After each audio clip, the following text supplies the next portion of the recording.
ಶಿವಮೊಗ್ಗದಲ್ಲಿ ಮಂಜುನಾಥ್ ಅಂತ್ಯ ಸಂಸ್ಕಾರ, ರೋಟರಿ ಚಿತಾಗಾರದಲ್ಲಿ ಬ್ರಾಹ್ಮಣ ಸಂಪ್ರದಾಯದಂತೆ ಕ್ರಿಯಾವಿಧಿ, ಸಕಲ ಸರ್ಕಾರಿ ಗೌರವಗಳೊಂದಿಗೆ ಕಣ್ಣೀರ ವಿದಾಯ.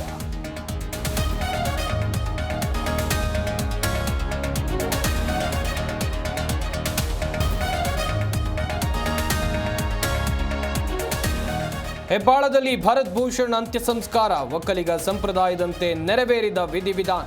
ಗೆಹ್ಲೋಟ್ ಸಿಎಂ, ಒಕ್ಕಲಿಗ ಶ್ರೀ ಸೇರಿ ಹಲವರ ನಮನ.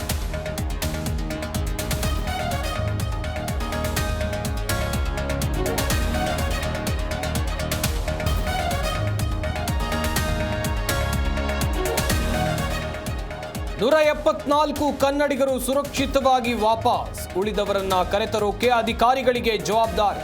ಶ್ರೀನಗರದಿಂದ ಬಂದ ಬಳಿಕ ಸಚಿವ ಸಂತೋಷ್ ಲಾಡ್ ಹೇಳಿಕೆ.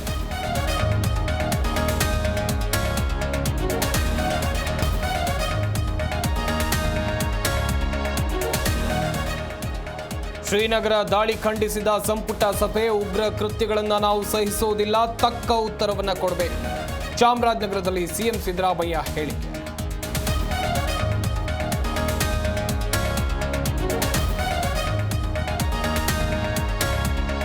ಕೋಟ್ಯಾಂತರ ರೂಪಾಯಿ ವಂಚಕಿ ಐಶ್ವರ್ಯ ಗೌಡಗೆ ಇಡಿ ಶಾಕ್. ಯಶವಂತಪುರ ಫ್ಲಾಟ್ನಲ್ಲಿ 6 ಅಧಿಕಾರಿಗಳಿಂದ ಸರ್ಚೆ.